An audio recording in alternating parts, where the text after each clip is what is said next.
Okay, welcome everyone to this Thursday's webinar.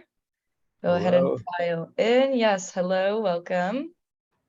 Hope everyone has had a great week so far. We're very excited to talk about PR trends in 2023 today, a deep dive into our Q2 Media Barometer, which just today launched. If you haven't had a chance to check that out, you can get your own copy on our website, and we can drop the link in the chat. Eitan, if you want to share the link if you have it handy, we can let people get their own copy while we're letting everyone have a chance to file in, to follow along or look at afterwards, whatever you'd like. We'll give a few more seconds.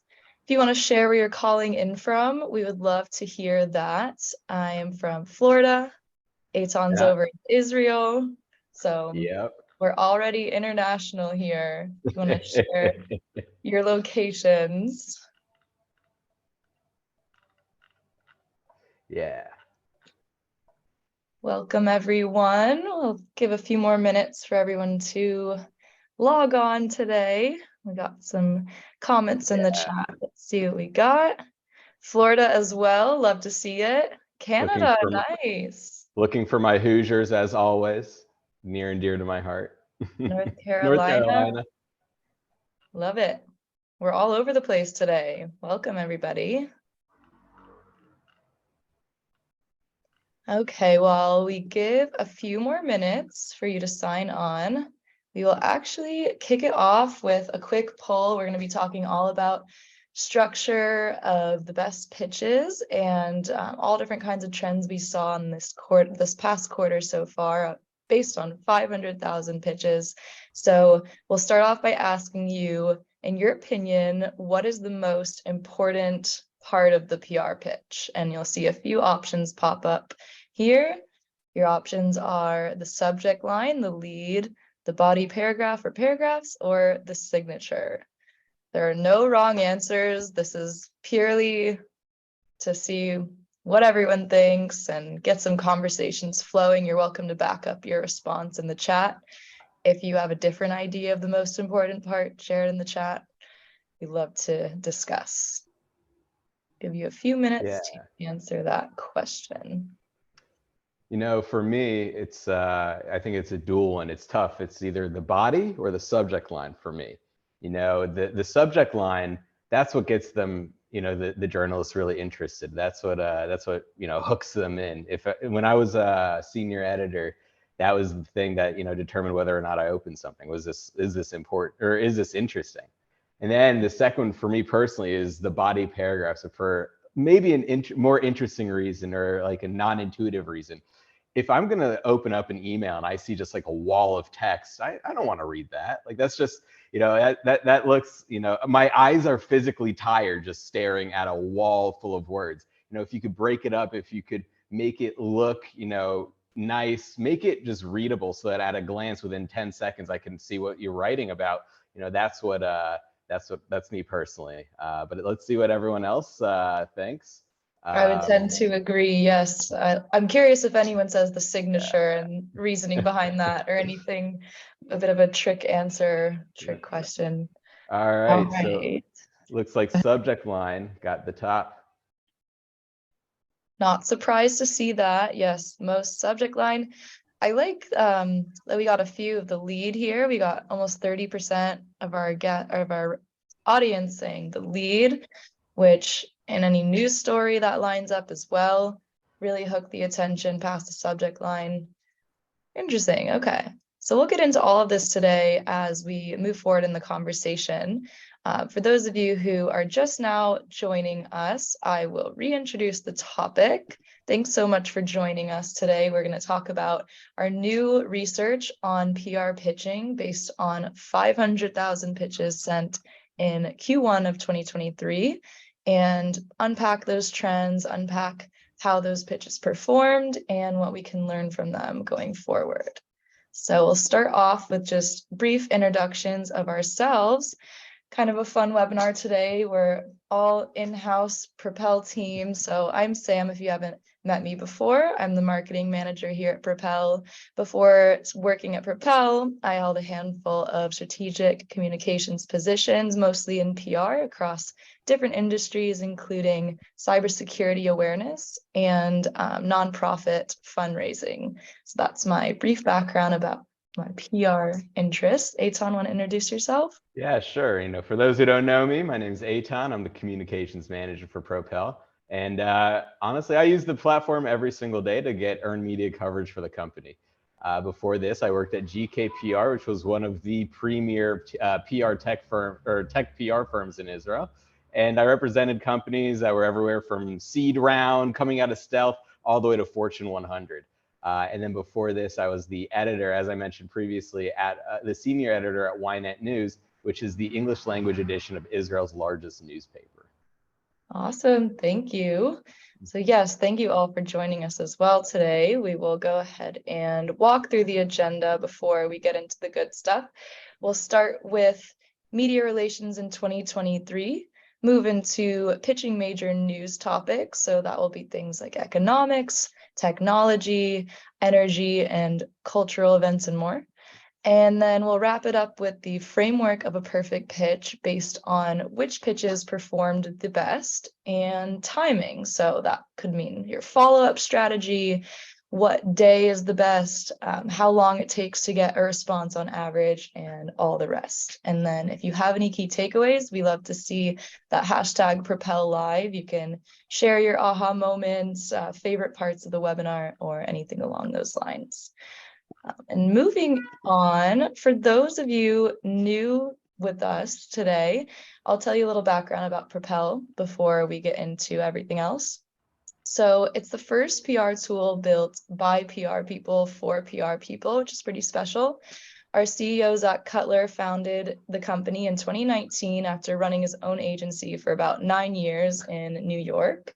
So in his agency years, Zach was always looking for better tech for managing his agency's campaigns, his team, and tracking all of his results along the way.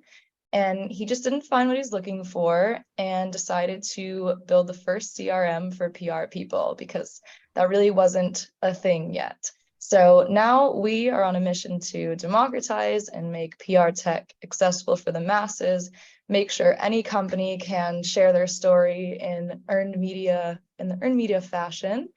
And we support leading brands and agencies like Real Chemistry, Microsoft, NPR, and help them reimagine earned media.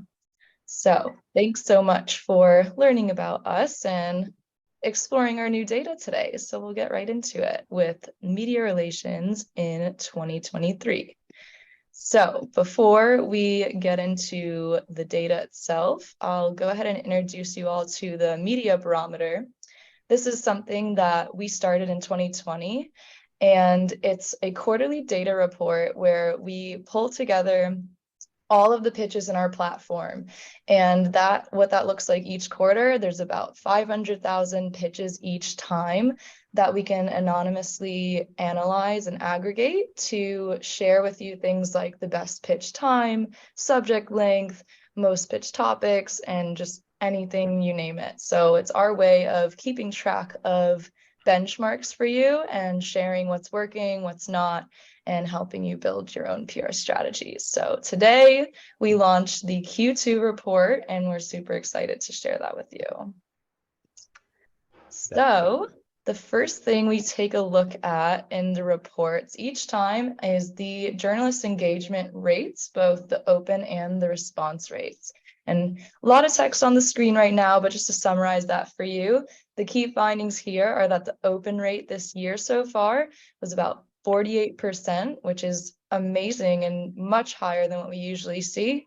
And the response rate, not so encouraging. We're seeing a little bit below 3%, just like we did in the end of 2022. So I'll invite Eitan to share some comments on this as a former reporter, current PR person, and get some feedback on what we think's going on here. Yeah, sure. I mean, it is really discouraging. I think that a lot of us have seen over the past, few months, 6 months especially, that it does seem to be a little bit more difficult to get earn media, to get placements, to get a journalist to even say anything to you. And we, looking at the numbers, looking at the news, there seems to be a few primary reasons for this. First of all, journalists have been getting laid off, editors are being laid off all across the board, and media outlets all over the world. It's not just unique to the United States. I mean, BBC had some layoffs, even here in Israel, there are media layoffs. And what we're starting to see because of that or what we believe we're starting to see because of that is just, there are the same amount of PR people pitching the same amount of stories to fewer numbers of people in mainstream media. And now those journalists that remain seem to be forced to contend with all of our pitches. And it's just, a lot more work that's being put on a lot fewer people. And I just don't think that journalists have the time to go through and respond even with a no, like they were able to just a year ago. Now, we saw that there was a bump between Q4 and Q1 of this year, Q4 of 2022, Q1 of this year, where for Q4, the average response rate was 2.66%, it's very low, and now it's 2.91%. Well, I think that something that we should take into consideration is that, the holidays or the winter holidays in Q4. And if we look back at previous barometers, we can see that there's a similar size decrease and a similar size decrease and then increase in the number of responses that we're getting. And that is hovering around 0.8%, about a difference in 0.8% approximately. So, this difference between 2.66 to 2.91, that jump in and of itself, we believe is a result of, journalists coming back from winter vacation. But the fact that it hasn't gone above 3 is a little bit concerning. I think it's important to note that journalists are in permacrisis right now. If you're looking at what's going on in the news, I mean, just for instance, today in my home state of of Indiana, in the town of Richmond, there was an explosion at a waste factory, at a recycling plant, and they had to evacuate half the town. And this is coming at the exact same time that there's one of the worst security leaks at the Pentagon in over a decade. And then this is also coming at a time when Antarctica is about to fall into the ocean because it's melting. I mean, there's so much going on that it does seem like, the journalists that are still there have so much to contend with. And I believe that we're also going to be starting to see a little bit of burnout come out from journalists. And I hope that, we don't see a drastic reduction in the numbers of journalists that leave just because of burnout, not even because they are not only because they're the places that are employing them don't have the ad revenue that they used to. So there is a bit of a worry on the part of myself, just having been in it, the parts of my friends, that there might be a little bit that we might start seeing journalists actually flare out of the profession, making it that much harder for us as PR people. Just in addition to layoffs and dwindling resources, I mean, yes, people could just reach their breaking points. We've already seen that even this past year and over time. So that's definitely important to keep an eye on. And it's really interesting to me that we've seen the open rate skyrocket essentially compared to what we've seen actually quarter over quarter, year over year. We consistently see that at about 40% and often a little bit less. So I'm very curious to continue studying that because this could really have a lot to do with AI. I know everyone's poking around, or a lot of people have poked around and given different AI writing platforms a shot with their PR efforts. So maybe subject lines are actually just getting much more engaging with more resources to get more creative, just having a great baseline that you can build up rather than creating everything yourself. So that's one theory. It's also possible that everyone's just trying to have that wow factor with their news. Like you mentioned, Eitan, we're in this just perpetual crisis sort of state in the news. And, maybe there's a bit of a one-upping situation going on. Like, how can I get more shocking and have the most shocking subject line? So we're actually seeing a lot more pitches get open than usual. It's interesting to see. Yeah, it definitely is. And first of all, don't write clickbait titles or clickbait subject lines. That's the bane of a journalist's existence. Don't do that. We want to stay away from that. But, and we're going to get into this a little bit more later on with the numbers that we found. But I think you're right, Sam. I think that, with the different tools available, there is a light at the end of the tunnel. That is that 48.12% figure of open rates. That it does seem that PR people really are, starting to use the tools that are available to them in order to really, make that really good subject line that's going to cause a journalist to open up their email at the very beginning. And I think that's great. The more tools that you could use, the more the more that you're able to take advantage of the opportunities at your disposal. I think that everyone should do that. And just going back to the subject line, I think that another reason is because with these different tools and with the condensation of the subject lines, and we'll talk about this a little bit later on. I think that we're seeing PR people are actually starting to understand that they need to make better subject lines, and one of the ways to make things better is by making the journalists' lives easier. Again, like they are getting inundated with pitches. Like the ones that are left are still getting the same amount of pitches, but it's less people going to less people now. And I think that we as PR people need to, again, like we need to make the journalists' lives easy. That way they're more likely to use whoever we're pitching or use our pitch in one of their stories.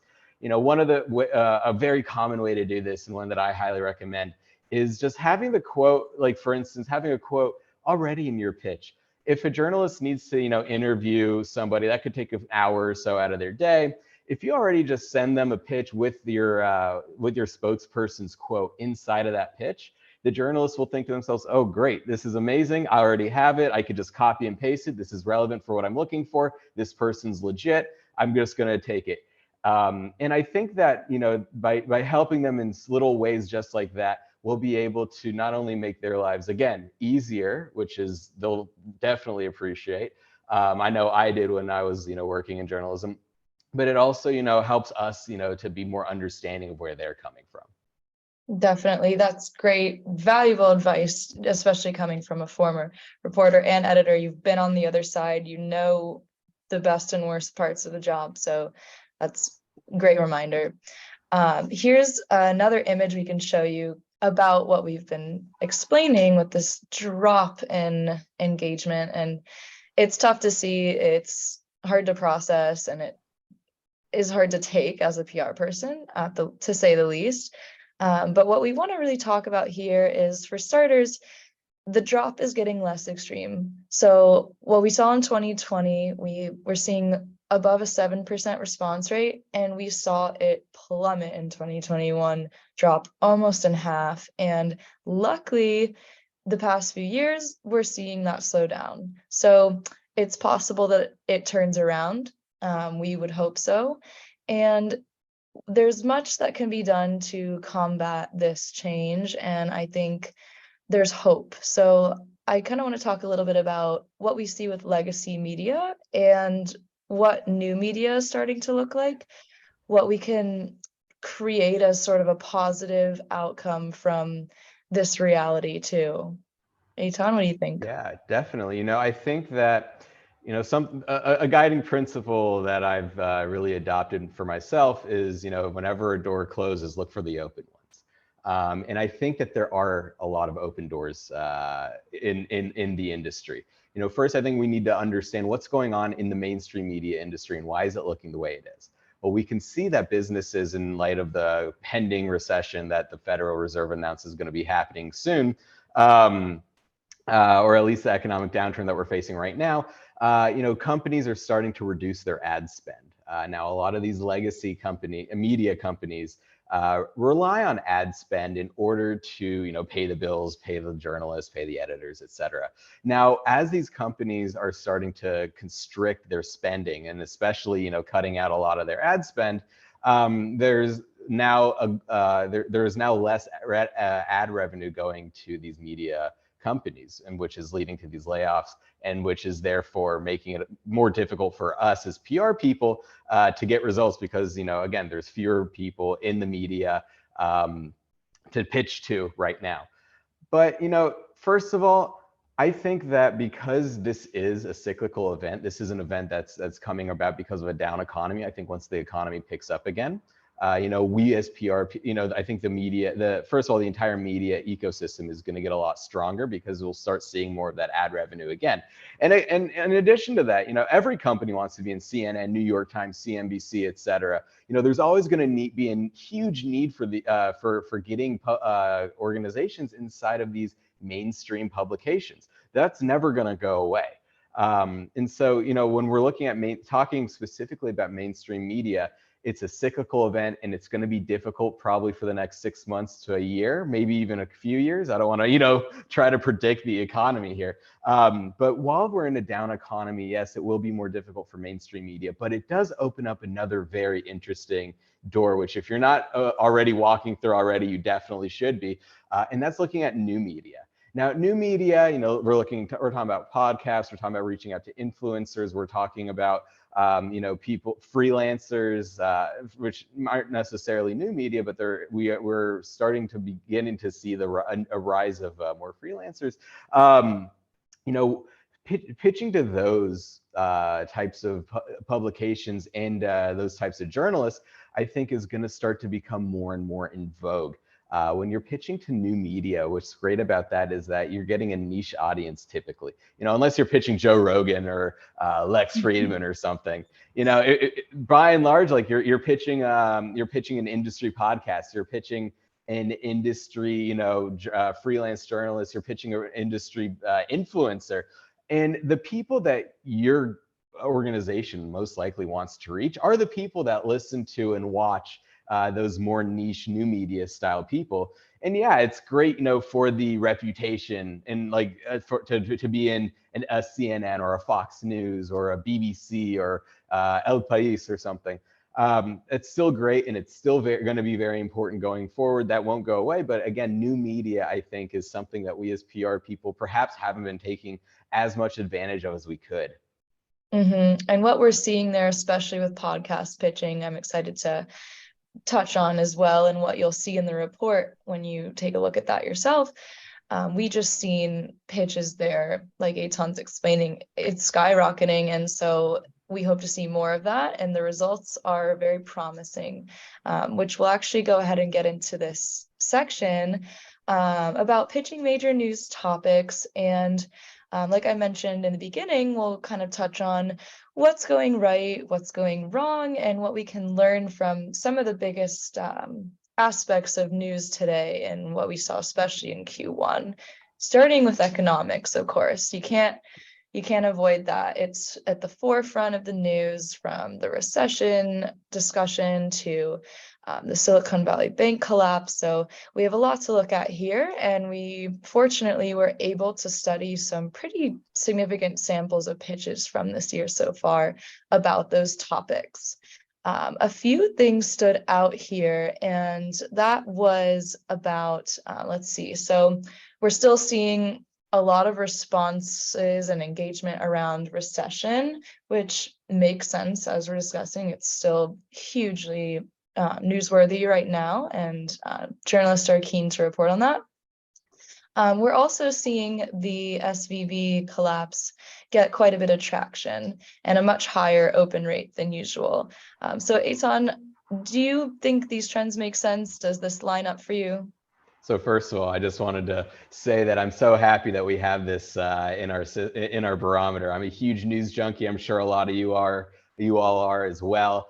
So it's always fun to see, what's being pitched and how are journalists, reacting to the different stories. I think that, the recession, of course, is a hot topic. I think, because it's such a hot topic, I think journalists are always looking for new angles for it. It's a topic that won't be going away anytime soon. And the more unique your angle on the recession is, I think that's what they're looking for as well. And it seems like, there are, a decent amount of unique angles that people are talking about that are getting, responses. Now, if we talk about SVB, that was the big news story, earlier on in the quarter. what is it, the 14th largest bank in, I think it was either the world or the United States, collapsed. People were worried that this would cause a huge domino effect. Of course, SVB, for those of you who don't know, is the bank that was catering primarily to Silicon Valley and startups internationally. And of course, when it collapsed, that caused a lot of ripples. That was a big story, and journalists were hungry for interesting angles. And the fact that well over half of these pitches were opened, I think says that there was a lot of hunger from the journalists to see what people were saying. And 5.67%, it's over double the well over double the the average response rate. And this is clear that this story was something big. Something else that I think is important to note is that the SVB collapse actually did result from a poor PR and investor relations issue. And it just again, it goes to show how important investor relations and public relations are in managing a crisis. This was a crisis that didn't have to happen. But again, because of poor communications and poor communication strategy, the 14th largest bank fell. And it's just incredible. And it really, just should go to show how important our jobs are to do right and what happens when they go wrong. So, those are kind of my big takeaways from SVB. And it's ironic to see and study pitches about a news crisis. So that was definitely an interesting one from the report. Moving into this next section, this was one of my favorite parts of the report that we learned. So a few months back, we actually had Sarah Evans from Seven's PR agency on, and we talked a lot about growth PR. She represents lots of emerging tech clients. So we were talking about how unique that advantage is right now.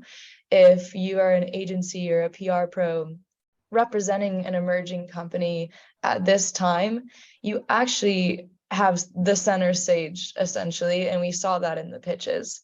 It's uncommon, and it's kind of the contrary perspective to have in the news right now in such a tough economic climate. So we were able to see that, like I said, in the pitches. You can glance through some of the stats here. Eitan, what do you make of this? Seeing all these different funding announcements come through right at a very tough time. Right. I think it's quite interesting, but I think that it's also par for the course. And what I mean by that is the way I think we need to understand a little bit how VCs work and how how these types of these types of investors operate. And that's primarily they get a sum of money, or they have their own investors that invest in the VC, and then they are contractually obligated to invest by the end of the fiscal year. I think what we're seeing here is there was a lot of investments that were made in order to fulfill their contractual obligations to the VC's investors. So there are a lot of investments into tech companies and various other companies that were made in Q4. And then what we're seeing now is that Q1, all those announcements are starting to come out. The announcements that, we got all this funding, it came in, we signed the contract in December, but we're announcing it in February. So that's what I personally think is going on. And I think it's going to be something that we should we're going to be continuing to watch as the year goes on. Looking at these types of investments, in terms of pure numbers, is a great way to really understand what's going on in the economy. How are people reacting? Are there people that are willing to invest in this type of an economy? And I think that if we're able to see these numbers stay relatively stable, which I think we all hope will happen, then we'll be able to say, okay, despite the doom and gloom, there does seem to be a good spot in the end of this. I hope we don't start to see the numbers go down, which would kind of signal that perhaps the venture capital funds and the other institutional investors aren't getting as much money as they were from other investors as they were in the past.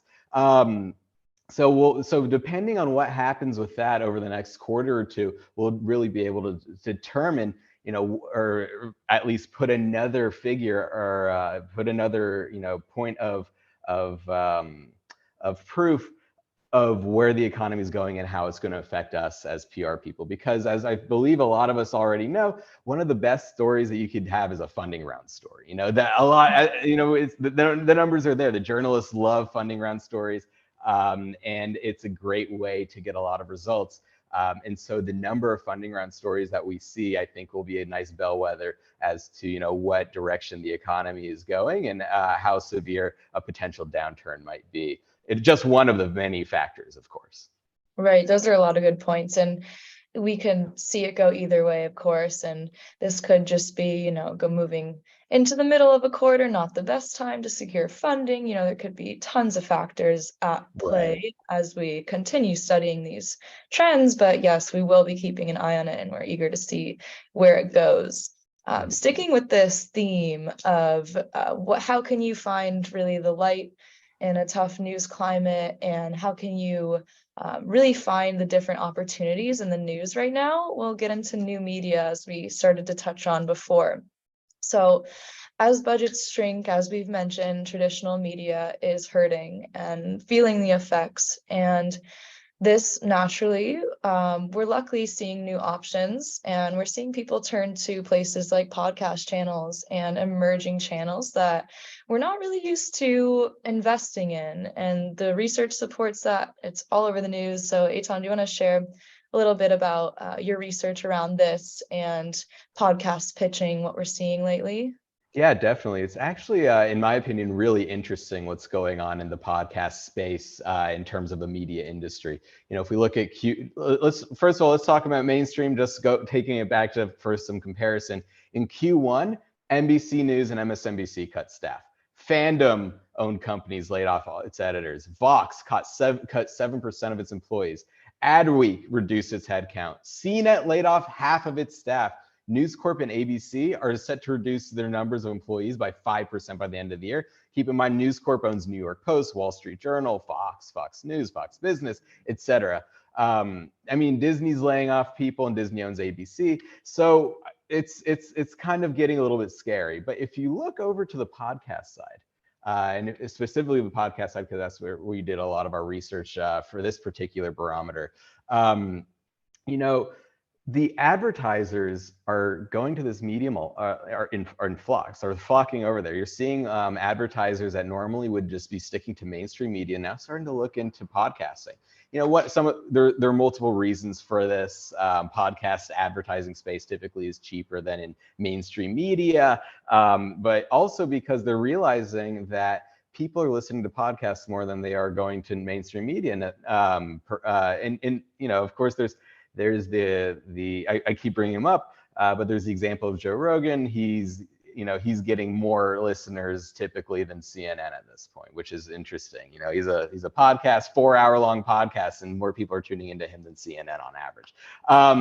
So, you know, there's this big, you know, a lot of advertisers are starting to see podcasting as a stable, legitimate news medium. And now you're starting to see a push into podcast advertising, which is actually starting to, you know, go up a little bit. And with this, you're starting to see more stable podcasts that are able to expand and, you know, fill more industry niches that are still, you know, not 100% there. Of course, there's the old joke that everyone and their brother has a podcast, and it's really hard to get inside, right? But, you know, the ones that have really established themselves, the ones that are able to, you know, get above the cut, those ones are, you know, they're starting to become a lot more financially stable and more financially viable. And advertisers are starting to look at them as more safe havens.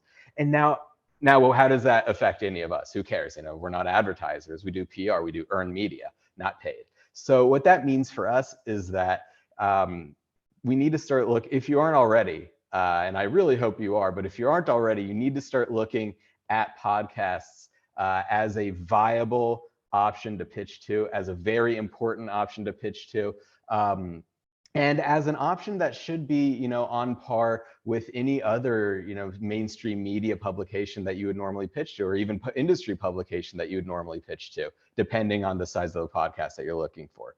You know, they're very popular. And again, you're reaching that niche market that, you know, your organization is trying to reach ultimately. that's where the potential customers are listening. They're listening to the niche podcast. That's where the movers and shakers in a particular industry might be, or listening to these niche podcasts, perhaps.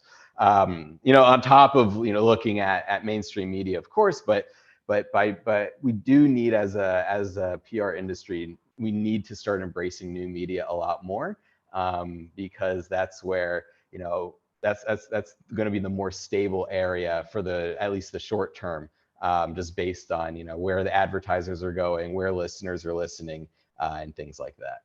And especially in a time where you have your numbers to meet, you have expectations that you're measuring up to for either an in-house company or an in-house PR team, or for your clients, there's likely numbers that you're promising them. And when that's becoming harder to hit, you do need to start tapping into new channels, like we're saying, and actually making your own lives easier. You might find better audiences this way than a more mainstream media outlet anyways, and actually have more exciting results to share with either your stakeholder groups internally or externally to brands.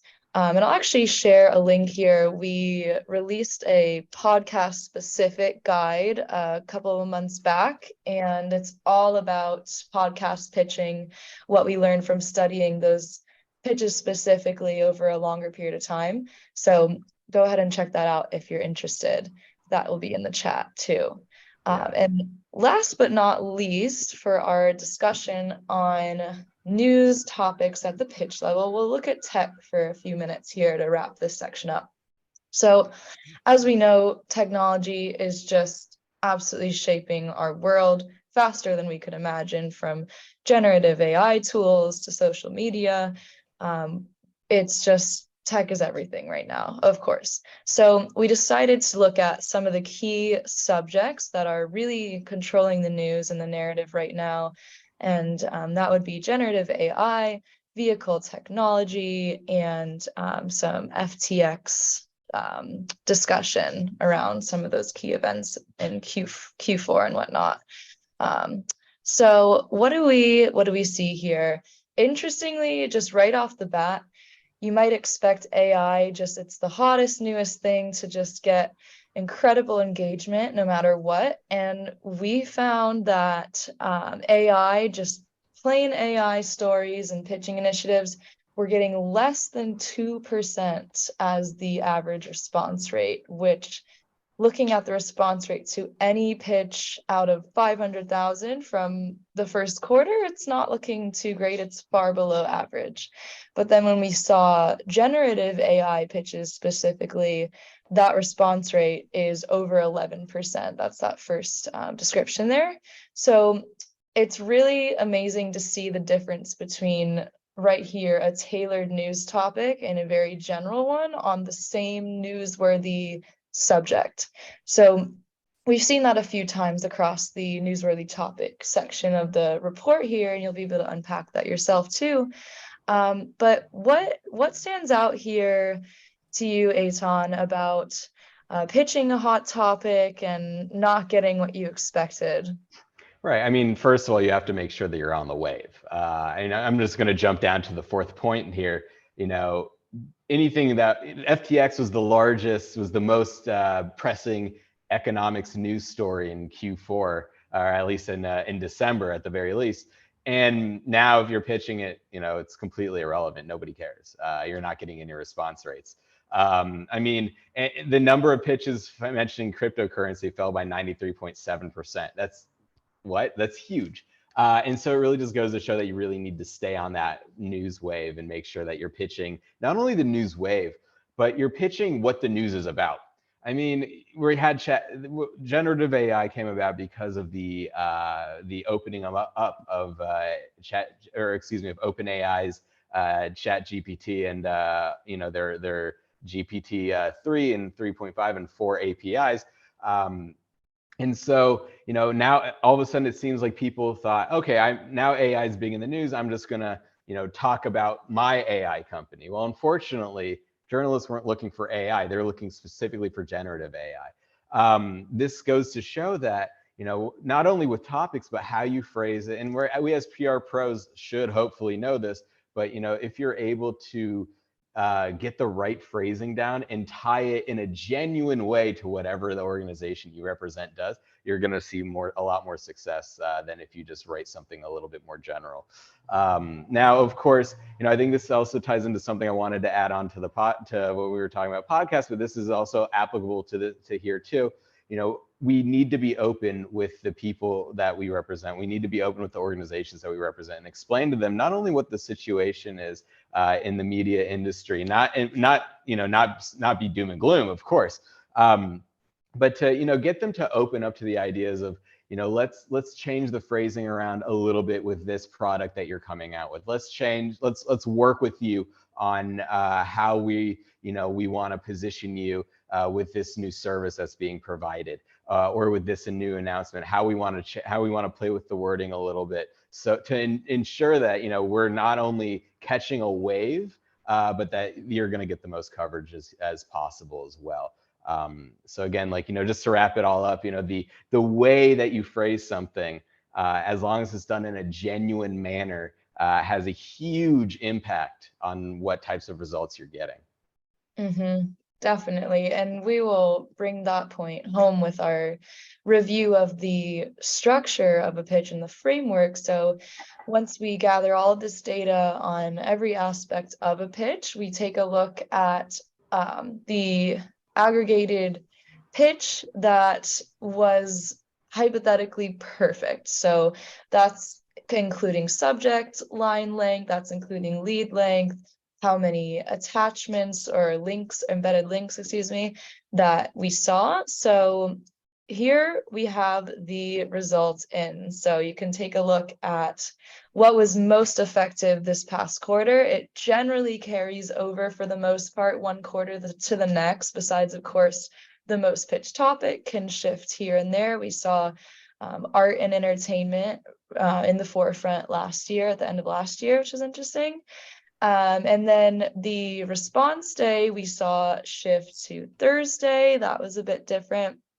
And the rest was pretty consistent, which just tells us that journalists continue to just demand those brief, concise, pointed pitches that are really getting your message across. So here we have it. And interestingly, we actually don't see a whole lot of pitches with subject lines 1 to 5 words. And I'm sure you're sitting there like, that's not exactly realistic a lot of the time. And maybe it's not. And we get that. But we do see remarkably higher engagement with those pitches than any other subject length. So that continues to stand out quarter after quarter. Eitan actually took a look at some of the breakdown here, and you can actually comment on this as well if you'd like. But for starters, the 6 to 9 word length for the subject, that bucket, was much more popular. Was it the most popular you mentioned? The six to nine was the tranche with the second most. Was with the most pitches. Yes, that was the most popular one, the 6 to 9. Yeah, which is so interesting because it's right there, but the engagement is different too. If you want to explain what you're seeing there as far as the drop in responses as the subject gets even just a little bit longer, and why we think what's going on there really.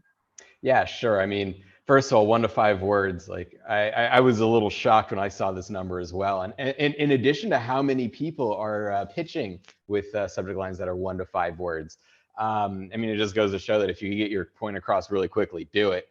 But yeah, they're hitting over 4% responses, which is, I mean, I'm a little bit shocked at that, but I guess they were, interesting enough and intriguing enough that the journalists were responding to them. And I think that's great. If you're able to do something that gets something quickly to the point, and you're able to succeed, absolutely go for it. If it's not broken, don't fix it. 6 to 9, we're starting to see a lot more of these, which is great. 6 to 9 words in a subject line. Over the past about, I would say, 3 quarters, we've seen more and more of these, and these types, the responses to pitches with these length of subject lines, is, higher than the rest, but it's still 27% lower than the 1 to 5s. They had a 3% open rate, so a little bit better than the average. But at the same time, sometimes it's very difficult to get, below 6 words. Sometimes it's difficult to get below 9 words. But something that I personally been doing is I try to stay within that 5 to 9 range. Usually I'm usually, as you guys can tell, I'm a big talker, so I like to go a little bit over. So I'm usually around 7, 8, 9 words. But I think if you could get it down to 1 to 5, that'd be incredible. And we have had people on that have actually mentioned this, that they'll just write one word in the subject line, like "hey" or "open me" or something like that. And apparently it works. I haven't been brave enough to try, but if anyone has, please mention it in the chat. We'd love to hear from you guys. And if we have any journalists in the chat as well, we'd love to hear, what do you guys think about a subject line that's 1 to 5 words? Something that I also think is going on is that journalists, they're starting to flare out. They don't have time. They're just drinking from a fire hose with the amount of pitches that are coming in, with the amount of stories that their editors and chiefs are throwing at them. And I think that, this is just my theory, but I wouldn't be surprised to hear that 1 to 5 words. The reason why it's so successful this quarter is because they just don't have time to read anything else, and that they feel just so under the gun that they're just sprinting through their emails and just trying to read everything as quickly as possible. But again, 1 to 5 seems to be the best. I'm still a 6 to 9 guy. But whatever you do, if it works, keep going with you. And again, as was mentioned before, don't break something if it's working for you. Right. Thank you. We will move on to our last but not least important, maybe most important, depending on who you ask, topic, timing. So we have a few things to say here. So first of all, this is one of my favorite parts of the report. We break down the pitch volume, both on the journalist and the PR side. So in the blue here, you can see the volume of pitches sent. And then in the 2 orange colors, the dark orange will show you the number of opens, or the volume of opens per day of the week, and then the last, responses. So I really love this because you can just so clearly see the workflow of each side and how they were either working together or maybe not so much. Like, for example, Tuesday, we were just firing out the pitches. Like almost 30% of all pitches went out on Tuesday in Q1 of 2023. So it's really just nice to get an awareness of what the PR side ourselves are doing and how it's affecting journalism and how we can tweak that. That's why I personally love this part of the report. But of course, timing isn't everything, and maybe isn't so important. We've gotten lots of conflicting feedback about how much timing even matters. If you're sending out those extremely high quality pitches, you're confident in the information you're delivering, maybe you could send your pitch any day of the week and it makes no difference.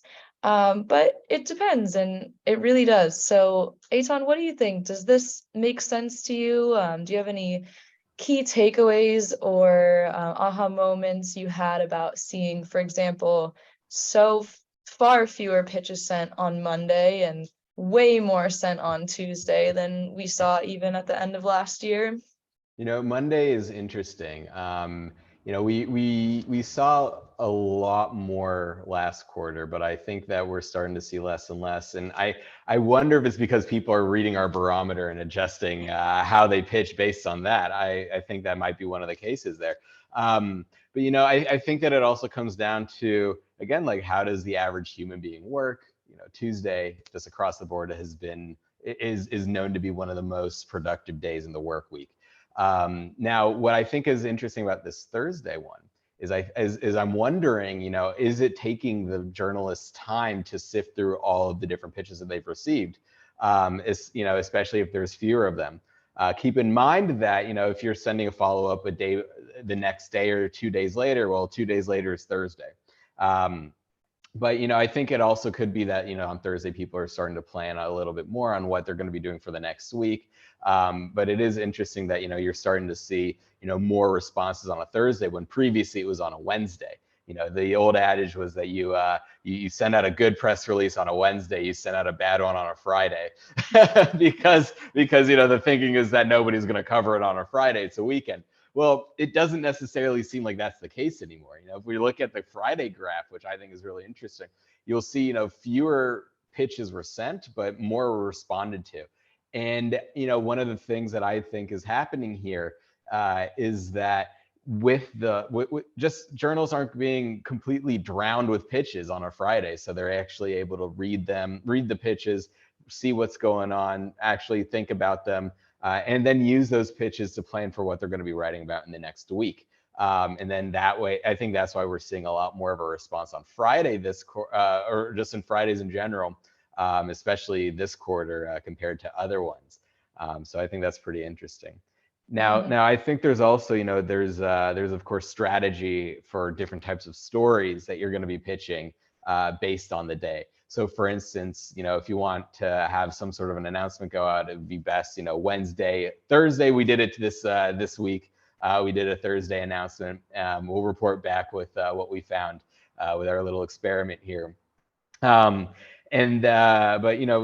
midweek is typically for announcements. It's you want to get something in. Fridays I've found personally to be a better day to pitch more evergreen stories. If that may be in a byline or just like a thought leadership piece that's not necessarily time sensitive. So I think that's also what we're starting to see is what we're starting to see as well is that people are pitching the more evergreen on Fridays. Journalists know that they don't have to work into Saturday to deal with this story, so they're opening it up saying, "All right, I'll get back to it on the weekend." Okay, after the weekend, great, fantastic. So I think that's where we're starting to see with Friday, but with Thursday, the Tuesday Thursday is interesting that now you're seeing that 2-day period of time between most pitched and most responded. 100%. And looking at Friday a little bit more, I mean, it's easy to realize, I mean, journalists are people too. They're following up, they're human, they're playing catch up from the hundreds of pitches they received all week. So we're not gonna say Friday, like just go for it on Friday, like save everything for Friday. Absolutely not. But like Eitan mentioned, maybe you have an evergreen story and you can see you just really do have an advantage as far as a journalist's attention and patience and bandwidth. You just see the pitch volume that day is drastically lower than any other day of the week. So we can really do them favors that way as far as saving less time sensitive news for points in the week when they have more time and whatnot. So we've seen that several years in a row now. Most quarters, we actually see that relatively positive trend for Friday pitching, which is pretty cool. We are getting close on time here, so I'll get to our last topic before anyone has any questions, which is just this pitching cycle study that we do. And that shows you exactly what's going on with the majority of pitches that journalists do end up engaging with.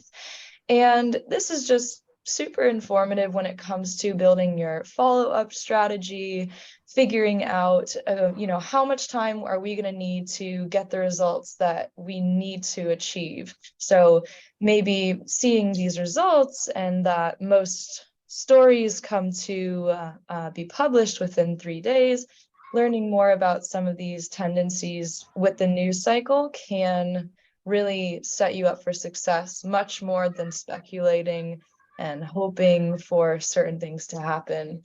So Eitan, if you have any quick takeaways here, just as someone who is on the ground pitching every day, how these numbers relate to what you experience, or what you think our audience should be focusing on from the numbers. Yeah, I mean, I think that this is, pretty quick turnaround for 3 days. Depending on the story, of course, if it's more investigative, it could take a lot longer, depending on what the editorial calendar looks like. But I think that there's, again, like it's coming back to fewer journalists, same amount of PR people, if not more PR people. You know, I'm sure a lot of journalists have even joined our ranks now. And I think that, you know, they're just drinking out of a fire hose, basically. There's so many pitches, there's so many stories coming to them. There's so much happening in the world at large, just all the time, that I have this feeling, a gut feeling, and I have nothing to base this on, so I do apologize in advance. But just having been in the industry, I had this gut feeling that a lot of these journalists, you know, they're doing great work with their stories, but they're under a time crunch. They are under, you know, they know that they have just tons and tons and tons of work piling on top of them, and that the longer that they spend on a story is less time that they can spend on another story. And I think that we're seeing this relatively quick turnaround time because the journalists know, okay, I have, you know, 15 items on my list for this week, and I need to get through all of them because I'm one human being and my deputy has just been laid off or whatever. So I think that we're seeing that, you know, like journalists, again, working really, really, really hard day in, day out, and trying to get these stories out as quickly as possible because they know that just more's coming. You know, I do feel for them because I totally understand, you know, the issues surrounding journalist burnout. Just, you know, just as an aside, I'm sure we remember that last year, the New York Times, the writers and the editors went on strike and wanted to unionize because of how burnt out they were. And that was just last year. And now look at what's been going on in 2023. Things are just increasing, and now everybody's working with reduced manpower. So again, like I think this is a drinking out of a fire hose situation. Just, you know, get it in, get the story out there and move on to the next thing. Yeah, I tend to agree with you. And we did see some of these turnaround times actually become just a few percentage points faster than we even saw in the end of last year, which does align with that sense of urgency and just that time is a luxury that we all have less and less of lately. So I do tend to agree with what you're saying there. It's the most Thank valuable you. resource we have, for sure. Yep. And last but certainly not least, if you have any questions from what we talked about today, or anything about the research or our findings, or anything you just want to discuss a bit longer, please fire that into the chat and we can take a look at it now. If you want to email us directly afterwards, we have some contact information so you can send any general inquiries to our info email account. You can check out our website to get your own copy of the report to dive into a few more details that we didn't cover today. Actually, you can get some more data to help you out with your pitching. And last but not least, once again, the contact information for my email. So if you have any questions for me about the report, I'll be your best point of contact here. And we'll get to it. I appreciate you all being here today. This is an awesome exploration of a lot of new data that you can use each day. And we got the link one more time in the chat. So thanks again. Hope you all learned lots. And yeah, it was great having you. Thanks everyone for joining. It's been fantastic. We don't have any questions. I think we did a great job, Sam, in explaining. Our own best cheerleaders. Thank you all for being here. Hope you have a great rest of your days. Awesome. All right. Goodbye, everyone. Bye.